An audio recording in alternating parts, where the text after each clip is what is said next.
अच्छा सर, लोग फिर ये पूछते हैं कि एक तो कैमरे वाला ऑपरेशन और दूसरा वो हाँ कहते जी। हैं जो पुराने वक्त में जो खुला ऑपरेशन होता था, हाँ, तो इनमें सर फ़र्क क्या है और इसमें सेफ ज़्यादा कौन सा है? अच्छा, इसमें ना ज़मीन और आसमान का फ़र्क है, टू बी ऑनेस्ट, ठीक है सर ना। जो कैमरे वाला ऑपरेशन है वो गोल्ड स्टैंडर्ड है, ठीक और वो शॉर्टर स्टे है हॉस्पिटल में उसका, ठीक है और पेशेंट के लिए लेस पेनफुल है, और पेशेंट जो है जल्दी रिहेबिलिटेट हो जाता है, ठीक अर्ली मोबिलिटी है उसके अंदर। ठीक उसमें छोटे छोटे 3 या 4 कट्स हम लगाते हैं तकरीबन 1 सेंटीमीटर के, सर ठीक है ना। जबकि जो पुराना कन्वेंशनल ऑपरेशन है, जो पुराने सर्जन है लाइक मी, हम तो वैसे छोटे छोटे इंसिजन से कर रहे हैं, और लेकिन यह है कि गोल्ड स्टैंडर्ड उसमें जो है कैमरे वाला ऑपरेशन है, लेप्रोस्कोपिक सर्जरी है, और ठीक उसके है। यही फ़ायदे हैं कि इसमें पेशेंट की क्वालिटी ऑफ लाइफ जो है बेटर है। कॉम्प्लिकेशंस कम होती होंगी, कॉम्प्लिकेशंस भी कम है, इन्फेक्शन की उसमें रेशो कम इन्फेक्शन की होगी। रेशो कम है, उसमें पेन कम होगा, उसमें ब्लीडिंग कम होगी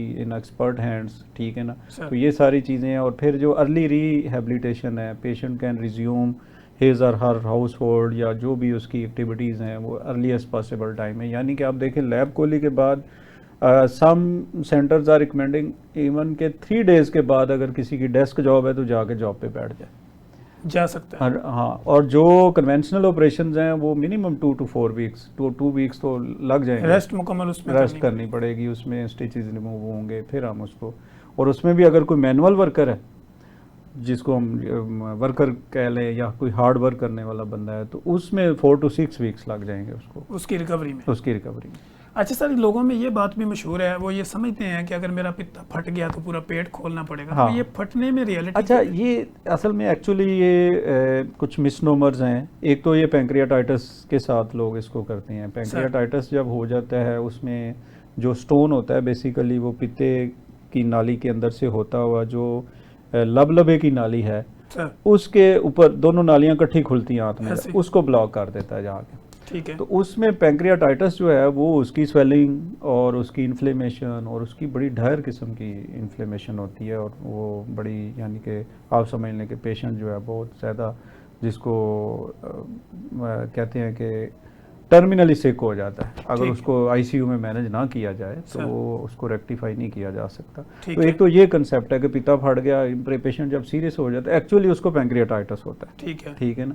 और दूसरा वो ये भी है कि जब ऑब्स्ट्रक्टिव जॉन्डिस हो जाता है, जब सर उसकी जिगर का मुंह बंद हो जाता है, तो उस वक्त भी लोगों का मिसनोमर है कि गाल ब्लैडर डिस्टेंड हो जाता है नेचुरली उस वक्त। इसमें एक टर्म है म्यूकोसील उसको सर कहते हैं। इसमें क्या होता है कि पित्ते की जो वॉल है वो थिक हो जाती है, और इसके अंदर जो फ्लूइड है वो कलेक्ट हो जाता है, और वो इन्फेक्ट हो जाता है, सर पस बन जाती है, ठीक और उस स्टेज पे फिर वो बहुत सीवियर पेनफुल होता है। ठीक और है उसके एलएफटीज भी पेशेंट के डिरेंज हो जाएंगे, उसको हाई ग्रेड फीवर होगा, उसको वोमिटिंग शुरू हो जाएगी, ठीक है, और tenderness through out the abdomen आपको मिलेगी। सर तो ऐसी स्टेज को लोग कहते हैं जी पिता फट गया, ठीक है ठीक है ना।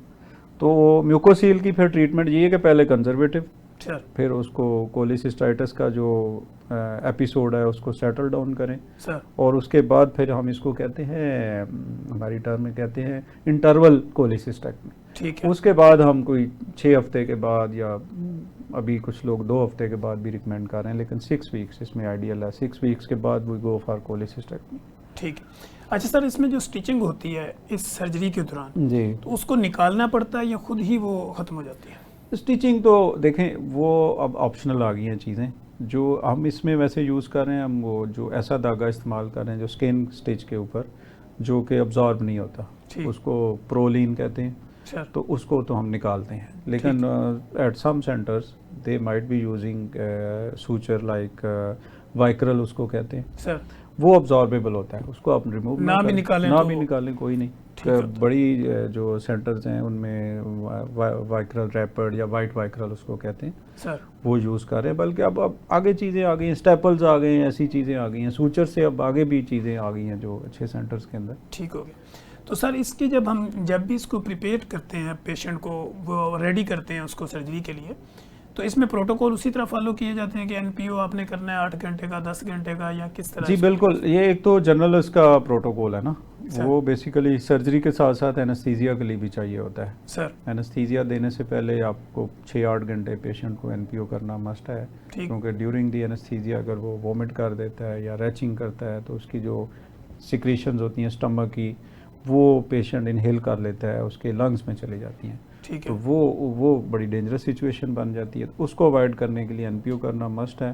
ठीक, प्री अप एंटीबायोटिक कोई ऑब्लिगेटरी नहीं है। अगर आपकी स्टरलाइजेशन जो ऑपरेशन थिएटर की, जिसको हम ओआर कहते हैं, ऑपरेटिंग सर, रूम की, अच्छी है तो we can go without antibiotic, ठीक है ना। और बाकी जो जनरल प्रोटोकॉल है वो ऐसे ही फॉलो करना है इसका, ठीक है ना। ठीक हो, कंसेंट लेना है पेशेंट से, बाकी सारी वो चीज़ें सारी चीज़ें सेम वैसे सेम ही रहेंगी। हाँ, अच्छा सर, ये जब हाँ, सर्जरी हो एक चीज़ है, सॉरी, सर, एक चीज़ है जो मेडिकल के स्टूडेंट्स हैं या जो इंटरेस्ट रखते हैं, एक चीज़ है जिसको इन्फॉर्म्ड कंसेंट कहते हैं। सर, तो पेशेंट को इन्फॉर्म करना चाहिए कि आपका जो कैमरे वाला ऑपरेशन होगा उसमें ये पेचीदगियाँ आ सकती हैं, सर, और समटाइम्स कैमरे वाले ऑपरेशन को हमें कन्वर्ट करना पड़ता है in open operation. Open operation, हाँ, क्योंकि उसके अंदर जब जाते हैं, कैमरा डालते हैं, देखते हैं, तो इतनी ज़्यादा एडिशंस बनी होती हैं या इतना ज़्यादा जो गॉल ब्लैडर है वो डिस्टेंडेड होता है, एनाटमी सारी डिस्टर्ब हुई होती है, तो वो चीज़ें सही आइडेंटिफाई नहीं होती। तो उसमें to be on safer side फिर हमें ओपन भी करना पड़ता है, या खुदा न हस्ता कोई आइट्रोजेनिक इंजरी इसको कहते हैं, ऑपरेशन करते हुए जो जिस आर्गन पे आप ऑपरेशन कर रहे हैं उसके आसपास किसी और आर्गन की कोई इंजरी हो जाए, लिवर की इसमें हो जाती है, सर, कोई आर्टरी जो है वो खुल जाती है, ब्लीडिंग शुरू हो जाती है, तो फिर हमें ओपन करना पड़ता है इसमें। तो ये पेशेंट को बताना ज़रूरी है इसमें। ठीक है, उसका यानी कंसर्न लेना हर तरह हाँ, से वो ज़रूरी वो है। ज़रूरी है। अच्छा सर, एक लोगों के अंदर मिसकंसेप्शन ये भी पाया जाता है, वो कहते हैं कि जो ओपन सर्जरी से पित्ता निकाल दिया जाता है, कैमरे वाली से सुना है कि अंदर ही उसको जला नहीं, देते हैं। ऐसे नहीं है। कैमरे वाली में बड़ा वो भी ट्रिक, अच्छा ये बहुत टेक्निकल सवाल है, मेरे से बहुत लोगों ने पूछा है कि आपने पित्ता बाहर कैसे निकाला, जब छोटे छोटे होल हैं तो फिर ये कैसे बाहर निकलता है। तो उसमें होता है कि जब आप पित्ते का ऑपरेशन करते हैं तो नेचुरली उसके अंदर जो बाइल होती है या स्टोन होते हैं, आप उसको फोर्सेप्स के साथ पकड़ के निकाल लेते हैं। बाइल जो है वो उसको आप समझे डिफ्लेट कर लेते हैं, बाइल को सक कर लेते हैं आप, शक्कर डाल के ना, ठीक है, तो फिर पित्ते की सिर्फ मेम्ब्रेन रह जाती है, जैसे एक बैलून है, उसके अंदर उसमें से से सब कुछ सारा निकल पानी गया। निकालेंगे तो वो फिर छोटा सा रह जाएगा, इट्स लाइक ए मेम्ब्रेन, एक झिल्ली सी रह जाती है, ऐसे। तो उसको उसी होल से हम वापस ले आते हैं बाहर ना।